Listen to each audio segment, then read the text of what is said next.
Class 10th chapter 1 की शुरुआत कर रहे हैं हम। सबसे पहले मेरा सभी 10th के स्टूडेंट्स को नमस्कार। और जैसे कि अभी मैंने पहले 9th की कई सारी वीडियो बनाई हैं, तो इस चैप्टर 10th को करने से 10th के चैप्टर 1 को करने से पहले जो है 9th की वीडियोस को ज़रूर देख लें। जो नंबर सिस्टम की मैंने बनाई हैं उन वीडियो को देख लें तो बहुत सारी चीज़ें आपको इसमें क्लियर हो जाएंगी। चैप्टर 1 है हमारा रियल नंबर्स। अब मैंने 9th वाली में ये सारा बताया है कि रियल नंबर क्या होते हैं। अब वहाँ से हम आगे चलते हैं जहाँ पर 10th शुरू हो रही है अभी। Euclid division lemma. Euclid division lemma क्या है कि if A and B are integers तो there exist a unique integer Q and R which satisfy A equal to B Q plus R. यानी कि यदि ए और बी इंटीगर हैं तो एक इंटीगर दो इंटीगर क्यू और आर इस प्रकार के होंगे जहाँ A equal to B Q plus R होगा और जो आर की वैल्यू है वो 0 से बड़ी या उसके बराबर लेकिन बी से छोटी होगी। इसी बात को हम ऐसे कह सकते हैं कि HCF निकालने के लिए to obtain HCF of two positive integers, कि अगर हमें दो पॉजिटिव इंटीगर्स का HCF निकालना है, C और D हैं वो संख्या, यहाँ पर C बड़ी है और D छोटी है, तो हम इस तरह से निकालेंगे कि C equal to D Q plus R की फॉर्म में लिखेंगे। यानी C को हम डी क्यू प्लस आर की फॉर्म में लिखेंगे, जहाँ पे कि R जो है क्या है, R 0 से बड़ा है या उसके बराबर है बट Q से छोटा ही होगा। और इस इफ R इक्वल टू 0 जहाँ तक R 0 के बराबर आ जाए यानी रिमाइंडर 0 आ जाए वहाँ तक हम चलते चले जाएंगे और लास्ट में जो आएगा वो क्या होगा, लास्ट वाला जो continue to process till remainder is 0, तब जो वो आएगा हमारे पास HCF आ जाएगा। अब जो है LCM और HCF, जैसे दो नंबर हैं, मान लिया एक नंबर है x हमने ले लिया, a की 10, b की 6 एंड c स्क्वायर, y है a क्यूब, b की 8। अब इनका जो LCM होता है, LCM क्या होता है कि जो दोनों में बड़ी पावर है यानी दोनों में कॉमन बड़ी पावर, यानी उसको हम कहेंगे LCM, लोएस्ट कॉमन मल्टीपल। जैसे a की यहाँ 10 है, a की 3 है, तो a की बड़ी पावर कौन हो गई, 10 हो गई। ऐसे ही यहाँ b की 6 है, b की 8 है, तो b की बड़ी पावर कौन हो गई, 8 हो गई। यहाँ पे c की 2 है, यहाँ पे नहीं है, इसका मतलब c की पावर 0 है, तो ये c की 2 हो गई। ये हो गया हमारा LCM। HCF होता है हाईएस्ट कॉमन फैक्टर। अब हाईएस्ट कॉमन फैक्टर क्या होता है कि जैसे 2 या 3 नंबर जो भी हैं उनमें हम जो छोटी पावर है यानी जिससे कि जिसका डिवाइड जाए तो उसको जो है लिखेंगे हम। जैसे a की 10 और ये a की 3, तो छोटी पावर कौन है, 3। b की 6 है और ये b की 8 है, तो छोटी पावर कौन है, 6। और c की 2 और c की 0, तो c की 0 यानी क्या हो गई, c की 0 क्या हो जाएगी, 1 हो जाएगी। तो a की 3 b की 6 ही लिख देंगे क्योंकि c की 0 की वैल्यू क्या हो गई, 1 हो गई। अब दो संख्याओं के लिए एक रूल लागू होता है, LCM into HCF equal to product of two numbers. कि LCM और HCF अगर दो नंबर्स का हम मल्टीप्लाई कर दें तो वो, जैसे अब इसमें हमने मल्टीप्लाई कर दिया, कितना हो गया LCM इंटू HCF, तो 10 यहाँ है पावर a की और a की 3 यहाँ है, कितनी हो गई, 13 हो गई। b की 8 यहाँ है, 6 यहाँ है, कितनी हो गई, 14 हो गई। c की 8 यहाँ है, 2 यहाँ है, कितनी हो गई, c की 2 यहाँ है और यहाँ कुछ भी नहीं है, तो यहाँ पर कितनी हो गई, 2 की 2 ही रही, 0।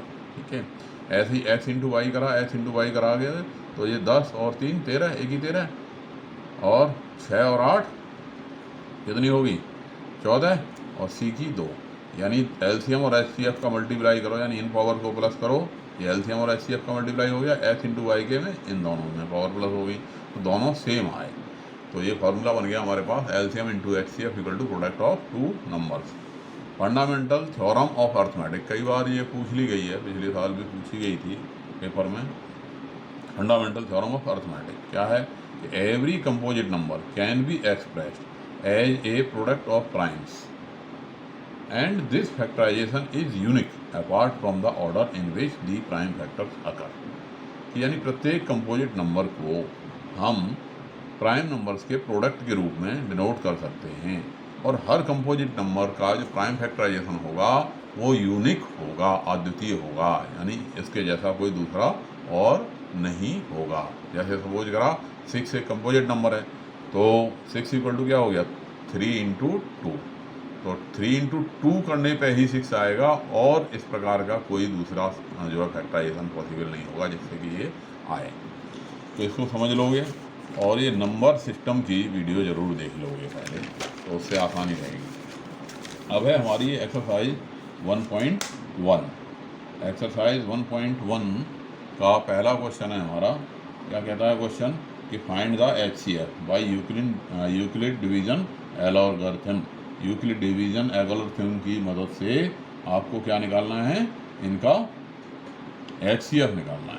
तो HCF आप बहुत छोटे से निकालते चले आ रहे हो, छठी क्लास से ही और बल्कि 5वीं क्लास से ही HCF निकालते चले आ रहे हो, लेकिन यहाँ हमें क्या करना है, उसको यूक्लिड डिवीजन के मेथड से लिखना है। जैसे 135 और 225 इन दोनों का निकालना है, तो आप निकालते आए हो 135 को 225 से डिवाइड मारा, क्या बचा 90 से फिर अगेन डिवाइड किया, क्या बचा 40 से फिर अगेन डिवाइड किया, तो रिमाइंडर 0 आ गया। हम कह देते थे कि 45 हमारा क्या हो गया, HCF हो गया। इसी बात को यहाँ यूक्लिड में इस तरह से लिख देंगे भाई 225 equal to 135 into 135 multiply 1 plus 90, यानी dividend equal to divisor multiply quotient plus remainder. वही फॉर्मूला है हमारा, क्या डिविडेंड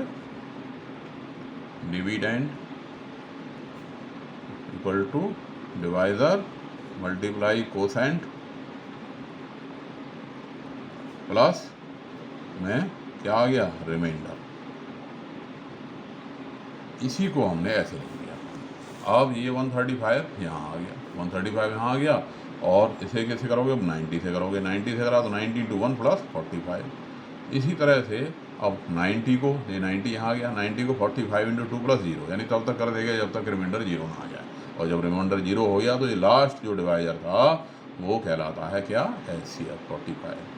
अब जैसे इसमें 196 एंड 38,222 डिवाइड किया, पूरा डिवाइड चला गया, 195 बार चला गया, तो ये हो गया 38,220 इक्वल टू 196 मल्टीप्लाई 195 प्लस 0। तो कौन आ गया रिमाइंडर जो है HCF 196 ही आ गया, क्योंकि जो लास्ट, अब यही ये फर्स्ट भी है और लास्ट भी है डिवाइजर, फर्स्ट भी यही है और लास्ट भी यही है, क्योंकि यहीं पर रिमाइंडर 0 आ गया, तो यही डिवाइजर हमारा HCF हो गया। ऐसे ही 867 एंड 255, 867 को 255 से डिवाइड किया, कितने बार करा गया, 3 बार, बच गया 102, 102 से फिर 255 को डिवाइड किया, 2 दूनी 4, 204, फिर बच गया 51, 51 से 102 को किया, बच गया 0। तो उसी तरह से इसे लिख दिया 867 equal to 255 multiply 3 plus 102, 255 equal to 102 multiply 2 plus 51, और and 102 equal to 51 multiply 2 plus 0। HCF यानी लास्ट डिवाइजर क्या आ गया, 51, यानी वो डिवाइजर यहाँ पे रिमाइंडर 0 आया है। क्वेश्चन नंबर 2 क्या कह रहा है कि show that the positive odd integers is of the form 6q plus 1, 6q plus 3 and 6q plus 5 where q is some integer, यानी q किसी इंटीजर है तो जो 6q plus 1, 6q plus 3 and 6q plus 5 ये odd number होंगे, और 6q plus 1 and 6q plus 2 ये even number होंगे। तो सबसे पहली बात कि अगर हम किसी संख्या को 6 से डिवाइड करें, if we divide a number by 6 we shall get remainder 0, 1, 2, 3, 4 और 5, so that any positive integer can be written as 6q equal to 6q plus 1, 6q plus 2 and 6q plus 3, या 6q प्लस 4 या 6q plus 5 के रूप में, क्योंकि reminder जो है 6 से छोटा ही आएगा, उससे बड़ा नहीं हो सकता या उसके बराबर भी नहीं हो सकता। अब 6q को आप क्या लिखोगे, 2 इंटू 3q, 6q प्लस 2 को क्या लिखोगे, 2 into 3q plus 1, 6q plus 4 क्या हो गया, 2 इंटू 3q प्लस 2, यानी ये सभी 2m की फॉर्म के हो गए। क्या हो गए ये, 2m की फॉर्म के हो गए, 2m की फॉर्म के हो गए, यानी ये इवन नंबर हो गए। अब ये 6q प्लस 1 इक्वल टू क्या हो गया, 2 into 3q plus 1, 6q plus 3 क्या हो गया, 2 इंटू 3q प्लस 1 प्लस 1। ऐसे ही 6q प्लस 5 क्या हो गया, 2 इंटू 3q प्लस 2 प्लस 1, यानी ये all number 2m plus 1, 2m plus 1 and 2m plus 1 की फॉर्म के हो गए। तो ये सभी नंबर क्या हो गए, जो है ऑड नंबर हो गए। अब ये जितने भी नंबर हैं 6q + 1 and 6q + 3 and 6q + 5 are odd numbers. क्यों? क्योंकि एक number of the form 2m + 1 is odd number. क्योंकि अगर हम किसी नंबर को 2 से मल्टीप्लाई करें और उसमें 1 जोड़ दें तो हमें क्या मिलता है? ऑड नंबर मिलता है। क्लियर? क्वेश्चन नंबर 3 क्या कह रहा है कि as an army contingent of 616 members is to march behind the army band of 32 members in a parade। एक परेड में जो है 616 मेंबर को 32 बैंड मेंबर्स के पीछे चलना है। ठीक है? The two groups are to march in same number of columns, और इनके नंबर ऑफ कॉलम्स सेम होना चाहिए। What is the maximum number of columns which they can march? तो अधिकतम कितने कॉलम वो बना सकते हैं? ठीक है, तो अधिकतम मैक्सिमम का मतलब है कि यहाँ पे हमें HCF निकालना पड़ेगा, दोनों ग्रुप से उठाना है, यानी 616 का और 32 का, दोनों का ही हमें HCF निकालना पड़ेगा। दोनों का HCF निकाल दिया हमने। 616 को क्या लिख दोगे? 32 × 19 + 8, भाग लगाया 616 को, कितने से? 616 को 32 से, 32 से भाग लगाया 616 को, तो कितना? 19 बार चला गया और 8 रिमाइंडर बच गया। अब 32 = 8 × 4 + 0, तो लास्ट डिवाइज़र क्या है? 8 है, तो इसलिए जो HCF है वो 8 आ गया, इसलिए नंबर ऑफ कॉलम्स 8 हो गया। क्वेश्चन नंबर 4 क्या कह रहा है? Use Euclid division lemma to show that the square of any positive integer is either of the form 3m और 3m + 1 for some integer m। किसी भी इंटीगर के लिए जो नंबर है स्क्वायर, हाँ, इंटीगर का जो स्क्वायर है वो आइदर या तो 3m की फॉर्म का होगा या 3m + 1 की फॉर्म का होगा। इस बात को आप ऐसे भी कह सकते हो कि अगर हम किसी स्क्वायर को, किसी इंटीगर के स्क्वायर को 3 से डिवाइड करें तो रिमाइंडर या तो 0 बचेगा या फिर 1 बचेगा, 2 नहीं बच सकता। चलिए प्रूव करना है इस बात को। तो any positive integer can be written as 3p, 3p + 1 या 3p + 2, यानी किसी भी संख्या को अगर आप 3 से भाग करेंगे तो रिमाइंडर या तो 0 बचेगा यानी 3p की फॉर्म का हो गया, रिमाइंडर 1 बचा तो 3p + 1 की फॉर्म का हो गया, रिमाइंडर 2 बचा तो 3p + 2 की फॉर्म की हो गया, यानी इसके अलावा और तो कुछ होगा नहीं। अब 3p का स्क्वायर कर दिया, इस नंबर का हमने स्क्वायर किया पहले वाली का, तो ये क्या हो गया? 9p² यानी 3 × 3p², दैट इज 3m। ऐसे ही 3p + 1 का स्क्वायर क्या आ गया? 9p² + 6p + 1, that is 3 × 3p² + 2p + 1, यानी ये हो गया 3m + 1। ऐसे ही 3p + 2 का स्क्वायर किया तो ये आ गया 9p² + 12p + 2 का square, that is 9p² + 12p + 4। अब 4 को हमने लिख दिया 3 + 1, क्यों लिख दिया? क्यों? जिससे 3 कॉमन आ जाए, 3 कॉमन आ गया तो हमारे पास क्या बच गया? 3p² + 4p + 1 और प्लस में 1, इसको m अगर से डिनोट कर दें तो ये हमारा आंसर बन गया 3m + 1। तो इस तरह से हमारा प्रूव हो गया कि किसी भी इंटीगर का स्क्वायर जो होगा वो 3m या 3m + 1 फॉर्म का होगा। सिमिलर क्वेश्चन है ये हमारे पास, क्वेश्चन नंबर 5 क्या कह रहा है कि यूज यूक्लिड डिवीजन लेम्मा, इसी तरह से आपको यूज करना है और आपको प्रूव करना है कि अगर cube of any positive integer, कि जो पॉजिटिव इंटीगर का क्यूब होगा वो 3m या 9m, 9m + 1 या 9m + 8 की फॉर्म का होगा। क्लियर? इसको भी ऐसे ही प्रूव करेंगे कि any positive integer can be written as 3p, 3p + 1 या 3p + 2। तो इसका क्यूब कर दिया भाई हमने, 3p + 1 का क्यूब कर दिया। फॉर्मूला हमें याद होना चाहिए, a + b का cube = a³ + 3a² + 3ab² + b का होल क्यूब। खोल दिया हमने, क्या हो गया? 3p का क्यूब 27p³ और 27p² 9p + 1। तो ये जो नंबर बन गया हमारे पास किस फॉर्म का बन गया? 3 यहाँ से हमने कॉमन निकाल 9 कॉमन निकाल दिया, तो ये क्या बच गया? 3p³ + 3p² + p + 1, यानी ये बन गया 9m + 1 की फॉर्म का। इसी तरह से जब आप 3p + 2 का क्यूब करोगे तो ये क्या आ गया?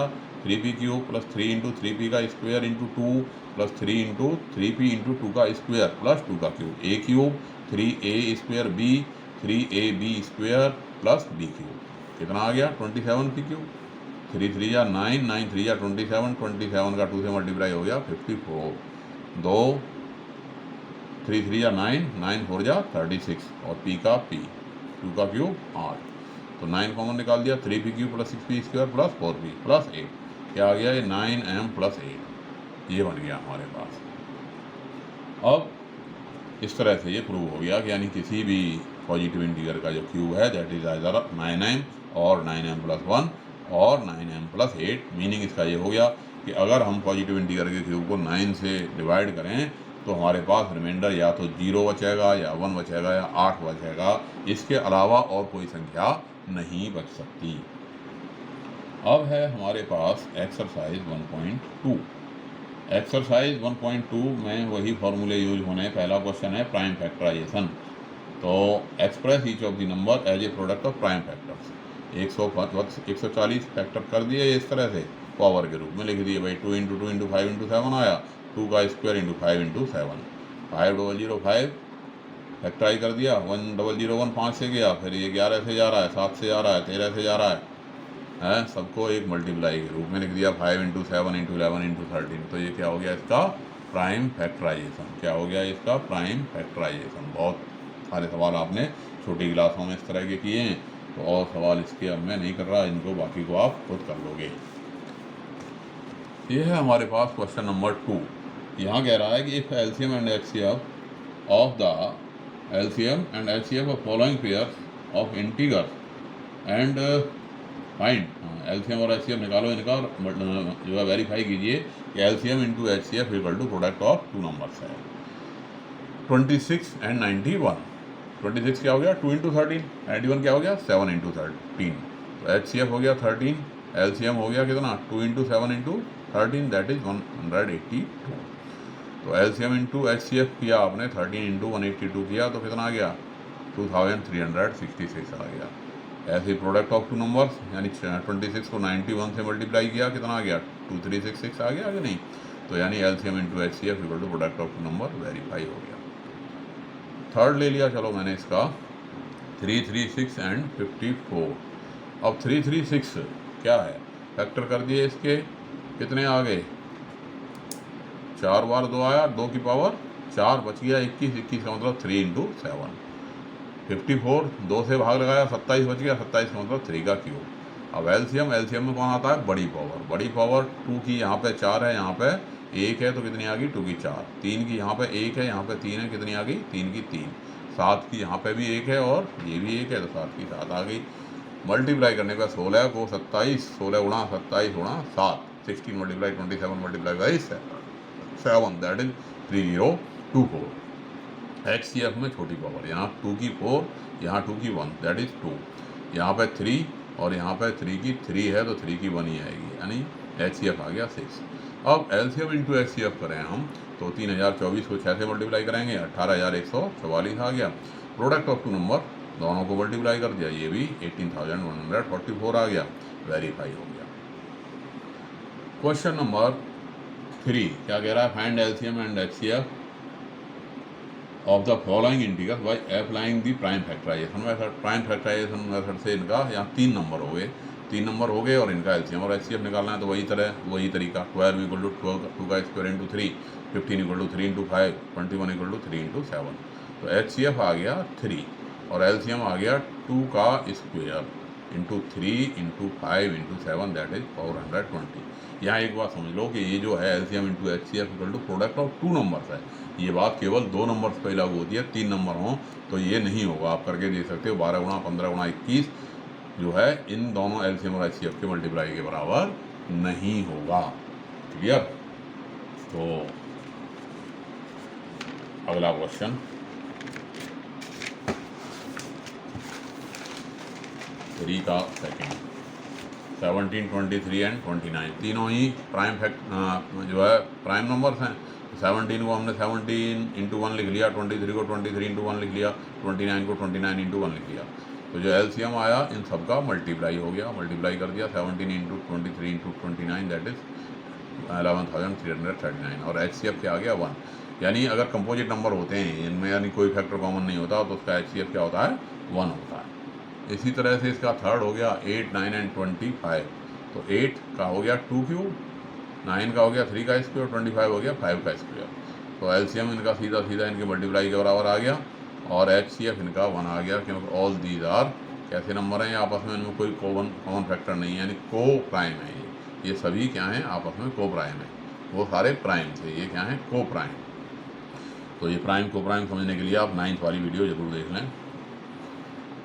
4th क्वेश्चन, HCF 306 और 657 का 9 दे रखा है, LCM हमें फाइंड करना है। तो हम फैक्टर करके भी फाइंड कर सकते थे, लेकिन हम फार्मूला लगा दें अगर सीधा, क्योंकि LCM इंटू HCF क्या होता है, LCM इंटू में HCF क्या होता है, product of two numbers equal to product of two numbers, दोनों का मल्टीप्लाई। तो LCM बराबर क्या आ गया, product of two numbers upon में HCF, डिवाइड मार दिया इससे, 9 से 306 को 34 बार कट गया, 657 से इसका मल्टीप्लाई हो गया, 22,338 आंसर आ गया।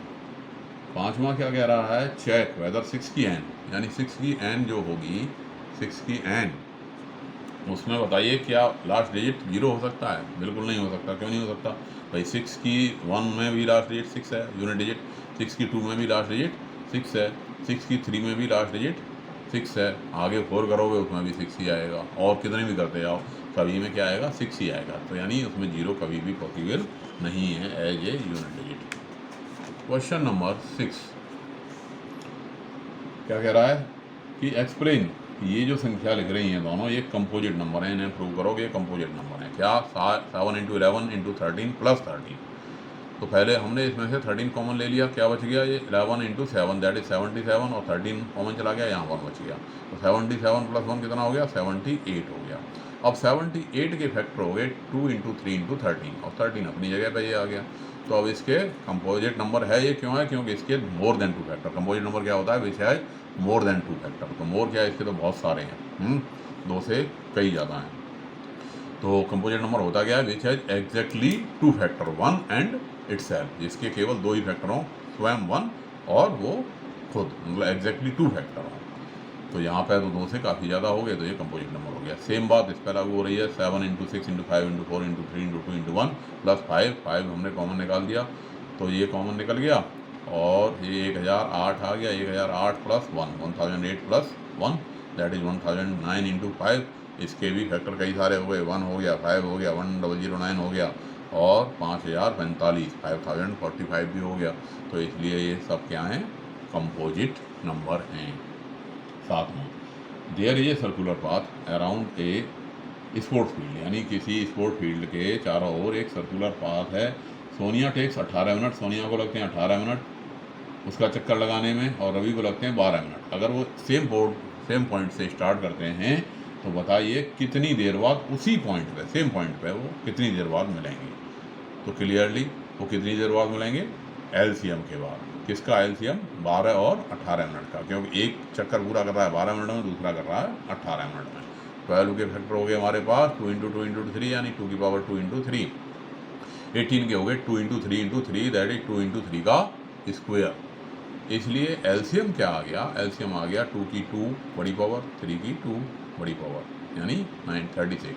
तो 36 मिनट बाद दोनों उसी पॉइंट पर पुनः मिल जाएंगे। क्यों मिल जाएंगे, क्योंकि ये जो है रवि तब तक जो है 3 चक्कर लगा देगा, और सोनिया तब तक 2 ही चक्कर लगा पाएगी उस पॉइंट पे 36 मिनट बाद, फिर वो दोनों मिल जाएंगे। क्लियर। अब है हमारे पास एक्सरसाइज 3.3। ये क्वेश्चन बोर्ड में ज़रूर आता है, लगभग हर साल आता है, कोई साल जब से नहीं बची जिसमें ये क्वेश्चन नहीं आया हो। Every year this question comes. बसंतर इतना हो जाता है, कभी कह देता है prove that root 5 is irrational, कभी कह देता है रूट 3 इज इरेशनल, कभी कह देता है रूट 7 इज इरेशनल। तो यहाँ रेशनल इरेशनल इसको करने से पहले एक बार आप 9th का वीडियो नंबर सिस्टम का फर्स्ट और सेकंड चैप्टर का जो शुरुआती वीडियो है उसको ज़रूर देख लें, तो ये को और ज़्यादा अच्छे से समझ में आएगा। अब इसमें हमें क्या करना है, रूट 5 को इरेशनल प्रूव करना है। तो हमने उल्टा मान लिया, let us assume that root 5 is rational, इस रेशनल है। अब जब रेशनल है तो रूट 5 को a/v के रूप में हम लिख सकते हैं, जहाँ पे a and b are coprime integer. Coprime का क्या मतलब है, we can say that there is no common factor, उनके बीच में कोई कॉमन फैक्टर एक के अलावा नहीं है, केवल 1 कॉमन फैक्टर है और कोई कॉमन फैक्टर नहीं है, देन दीज आर कॉल्ड को प्राइम। ठीक है। अब इसलिए 5 इक्वल टू क्या हो गया, a² अपॉन b², या a² इक्वल टू 5b² हो गया। अगर ए स्क्वायर 5b स्क्वायर है तो निश्चित रूप से 5 किसका फैक्टर है, ए का, क्योंकि A into A equal to 5b square है, तो ए का एक फैक्टर 5 जरूर होगा, तो 5 इज ए फैक्टर ऑफ ए। और 5 ए का फैक्टर है तो हमने ए को क्या मान लिया, 5c मान लिया। ए को क्या मान लिया हमने, ए इक्वल टू हमने पुटअप कर दिया ए इक्वल टू 5c। तो क्या हो गया, 5c का स्क्वायर कितना हो गया, 25c square equal to 5b square. तो 5 से 25 कटा तो कितना बच गया, 5c square equal to b square equal to 5c square. तो अब इसका अर्थ ये हो गया कि b square equal to 5c square है, इसका मतलब 5 जो है वो b का भी फैक्टर है, तो 5 is A factor of b। अब हमने एज्यूम क्या किया था कि a और b के बीच में कोई दोनों क्या है, जो है कोप्राइम है, कोप्राइम है, यानी कोई एक के अलावा और कोई इनमें कॉमन फैक्टर नहीं है। लेकिन अब यहाँ तो ये 5 प्रूव हो गया हमारा कि भाई 5 ए का भी फैक्टर हो गया और b का भी फैक्टर हो गया। इसका मतलब क्या हुआ, इसका मतलब ये हुआ कि हमने जो एज्यूम किया है वो ठीक एज्यूम नहीं किया। इसका मतलब जो हमने शुरू में एज्यूम किया है वो गलत एज्यूम किया है, यानी √5 रेशनल नंबर नहीं है। उसी बात को हम लिखेंगे कैसे कि therefore 5 is a common factor of a and b, but this contradicts the fact that a and B are coprime. इसको ये क्या कर रहा है, कॉन्ट्राडिक्ट कर रहा है। तो दिस कॉन्ट्राडिक्शन हैज अराइजन, क्यों पैदा हुआ भाई ये कॉन्ट्राडिक्शन, क्योंकि हमने जो एज्यूम किया है एजम्पशन, क्योंकि आवर हमारी जो एजम्पशन है वो रॉन्ग है, इनकरेक्ट है, our assumption is incorrect, so that √5 जो रेशनल नंबर माना है हमने, ये हमने गलत माना है, ऐसा है नहीं है। क्या कि √5 एक इरेशनल नंबर है, इसलिए ये प्रूव हो गया। क्लियर। सेकंड क्वेश्चन उसी तरह का आ जाता है कि यहाँ पे 3 + 2 √5 इसको प्रूव करना है, बात वही है, यहाँ इसको वही मान लो, let us assume the contrary that 3 + 2 √5 is a rational है, तो भाई इसको a/b के रूप में लिख देंगे। a/b के रूप में लिखा, 3 को हम इधर ले गए तो a/b - 3 = 2 √5, यानी a - 3b/b, यानी √5 = a - 3b/2b, ये 2b इधर उठा लाए, ठीक है। तो अब a - 3b/2b, बात वही है, a और b हमारे क्या हैं, को प्राइम नंबर हैं, तो a - 3b/2b ये निश्चित रूप से क्या होगा, एक रेशनल नंबर होगा। अब ये रेशनल है तो भाई √5 भी रेशनल हो गया, और √5 तो रेशनल नहीं है, अभी हमने पीछे जो है प्रूव किया है √5 रेशनल नहीं है, तो ये बात गलत हो गई। तो इसका मतलब ये हमारे उसका कॉन्ट्राडिक्शन हो गया, तो वही बात फिर लिख देंगे, but this contradicts the fact that √5 is irrational. और ये कॉन्ट्राडिक्शन क्यों पैदा हुआ, इसलिए पैदा हुआ कि हमने जो इस नंबर को रेशनल मान रखा था, ये रेशनल है नहीं, ये पूरा का पूरा इरेशनल है। इससे हम ऐसे भी कह सकते हैं कि अगर एक इरेशनल नंबर में अगर कोई रेशनल नंबर जोड़ दिया जाए तो हमें क्या प्राप्त होता है, एक इरेशनल नंबर ही प्राप्त होता है। इस तरह से हम इसको कह सकते हैं। अब यहाँ थोड़ी हमें ज़रूरत पड़ जाती है अगले एक्सरसाइज के लिए, रियल नंबर को समझ लो कि रियल नंबर है क्या। रियल नंबर के 2 पार्ट हो गए, एक इरेशनल नंबर और एक रेशनल नंबर। अब डेसिमल के आधार पर हम इनको किस तरह से डिटेल्ड, मैंने 9th वाले में वीडियो में बता रखा है, उसे देख लोगे। यहाँ शॉर्ट में बताए दे रहा हूँ कि अगर नॉन टर्मिनेटिंग नॉन रिकरिंग कहो या नॉन रिपीटिंग है, या नॉन रिपीटिंग कहो, एक ही बात है, नॉन रिपीटिंग डेसिमल, यानी डेसिमल इस तरह का है कि वो ना तो ख़त्म हो रहा है ना ही रिपीट हो रहा है, यानी सेम थिंग रिपीट नहीं हो रही है, रिपीट तो रहा इनफाइनाइट तक तो जा रहा है बट सेम थिंग रिकर नहीं हो रही, तो वो कैसा कहलाएगा, इरेशनल नंबर कहलाएगा। रेशनल में 2 केस बनेंगे कि या तो वो टर्मिनेट हो जाएगा, टर्मिनेट यानी ख़त्म हो गया, जैसे आपने 2 से 5 को भाग लगाया 2/5, तो क्या आ गया, 0.4 आ गया, ख़त्म हो गया। तो ये ख़त्म कब होता है कि जब उसके डिनोमिनेटर के फैक्टर में, यानी p/q के रूप में लिखते हैं ना रेशनल नंबर को, तो जो q है, q 2 की m 5 की n की फॉर्म का हो, यानी उसके डिनोमिनेटर में केवल 2 और 5 के ही फैक्टर हों, then it will be terminating. अगर उसमें इसके अलावा कोई फैक्टर है तो वो नॉन टर्मिनेटिंग रिकरिंग डेसिमल होगा, या उसे हम नॉन टर्मिनेटिंग रिपीटिंग डेसिमल कह सकते हैं। क्योंकि अगर इसके फैक्टर में, जैसे आपने 5/3 लिखा, 5/3 का मतलब जैसे 5/3 लिखा, 5/3 क्या हो रहा है, 3 1 3 बचे 2, 3 6 जा 6 एंड सो ऑन चलता जा रहा है, क्या हो रहा है, 6 रिपीट हो रहा है, तो ये इस फॉर्म का हुआ। जबकि ये आपका 5/2 कैसा हो रहा था, 5/2 क्या हो रहा था, ये टर्मिनेट हो गया, 0.4 इसको हम कहेंगे टर्मिनेटिंग डेसिमल, और ये terminating non terminating recurring decimal. तो समझ आ गई होगी बात कि कब रिकरिंग होगा और कब जो है टर्मिनेटिंग होगा। और अगर नॉन टर्मिनेटिंग नॉन रिकरिंग है then it is an irrational number. Clear हो गई होगी सबके। अब है हमारे पास ये एक्सरसाइज 1.4, उसी पे बेस्ड क्वेश्चन है ये एक्सरसाइज 1.4 का। इसने कहा है पहले क्वेश्चन में कि विदाउट एक्चुअल डिवीजन, क्या आपने एक्चुअल डिवीजन नहीं करना, performing without actually performing the long division, state whether the following numbers will have a terminating decimal expansion और non terminating repeating decimal expansion. इनका एक्सपेंशन कैसा होगा, टर्मिनेटिंग होगा या नॉन टर्मिनेटिंग रिपीटिंग या रिकरिंग डेसिमल होगा। तो बिल्कुल सिंपल वही कि इसको पहले लोएस्ट टर्म में लाओ, अगर लोएस्ट टर्म में नहीं है। अब जैसे ये तो लोएस्ट टर्म में है, कुछ नहीं कट रहा, क्या हो गया 13/5 की 5 हो गया। अब यहाँ पे केवल 5 के फैक्टर हैं, तो इसका मतलब इसे जब करेंगे हम तो इट इज टर्मिनेटिंग डेसिमल आ जाएगा। 17/8 17/2 की पावर 3 हो गया। क्या हो गया ये, तो सीधी बात है टर्मिनेटिंग डेसिमल हो गया, क्योंकि यहाँ केवल 2 का फैक्टर है। ऐसे ही इसमें 455 को आप देख रहे हो, 5 × 7 × 13 आ गया, यानी इसमें 2 ये 7 और 13 जो आ गए, इसका मतलब है कि ये क्या होगा, नॉन टर्मिनेटिंग रिपीटिंग डेसिमल होगा।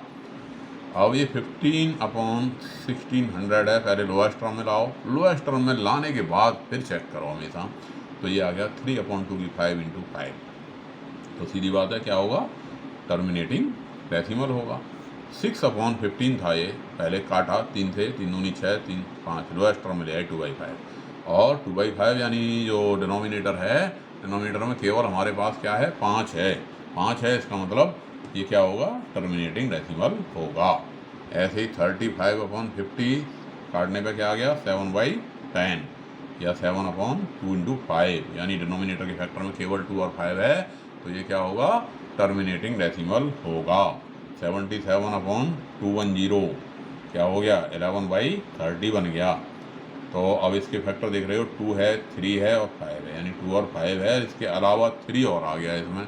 अगर ये 3 नहीं होता देन ये क्या होता, टर्मिनेटिंग होता, लेकिन 3 आ गया, भले ही 2 और 5 हैं, इस बात को अच्छे से समझ लो, भले ही 2 और 5 हैं, लेकिन इसके अलावा कुछ भी आ गया है, कोई भी दूसरा प्राइम नंबर आ गया, देन क्या होगा, ये नॉन टर्मिनेटिंग रिपीटिंग डेसिमल होगा।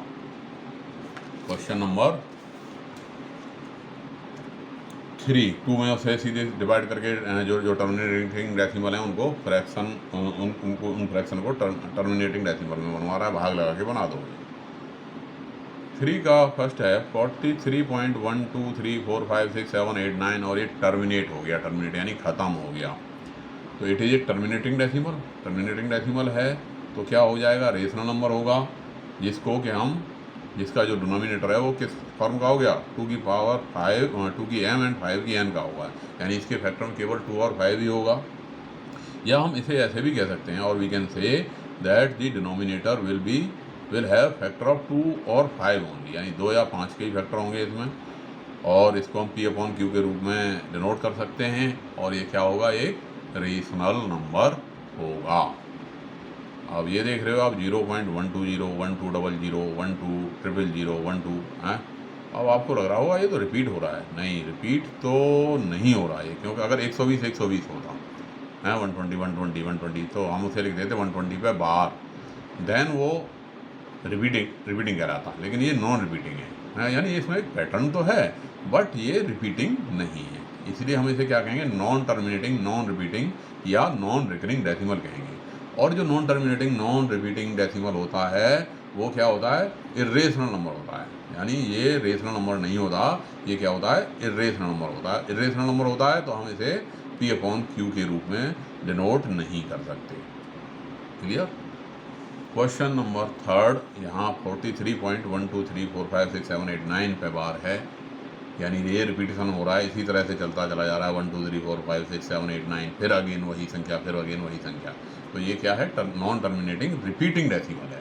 अब नॉन टर्मिनेटिंग रिपीटिंग जो डेसिमल है उसे हम P/Q के रूप में व्यक्त कर सकते हैं, this can be represented as in the form of P/Q। यहाँ पे Q में 2 और 5 के अलावा कोई ना कोई एक एटलीस्ट 1 फैक्टर होगा, इसके अलावा ज़्यादा भी हो सकते हैं, वो अलग बात है, लेकिन कम से कम एक जरूर होगा। तो ये क्या हो गया, it is a non terminating repeating decimal, so it is a rational number, it can be represented in the form of p upon q, here q will have at least one factor other than 2 and 5, एक से ज़्यादा भी हो सकते हैं, कम से कम एक जरूर होगा। तो इस तरह से चैप्टर 1 आपने किया होगा, मैंने बताया आपको कौन कौन से क्वेश्चन आते हैं इसमें से, और इनको NCERT के सभी क्वेश्चन को अपनी करते समय किताब ज़रूर अपने साथ रखो। और अच्छा रहेगा कि अगर आप 9th के चैप्टर 1 और चैप्टर 2 के वीडियो, शुरुआती वीडियो जिसमें मैंने पूरी थ्योरी समझाई है कि नंबर सिस्टम किस तरह से होता है, वो आगे तक आपके काम आएंगे, इसलिए उसको भी देखें और उसके बाद इस वीडियो को देख करके अपने काम को पूरे आगे बढ़ाते रहें। धन्यवाद।